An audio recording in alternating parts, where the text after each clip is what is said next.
Popular ha presentat a la comissió informativa, per tal que ho aprove el ple de l'Ajuntament el pròxim dijous, un informe pel qual podrà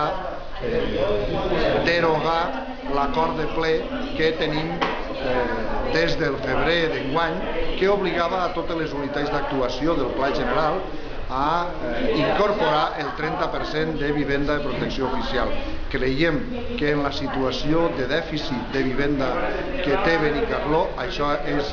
imperdonable i que això no afavoreix més que interessos particulars de 4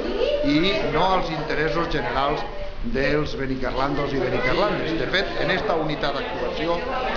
calculo que entre 100 i 150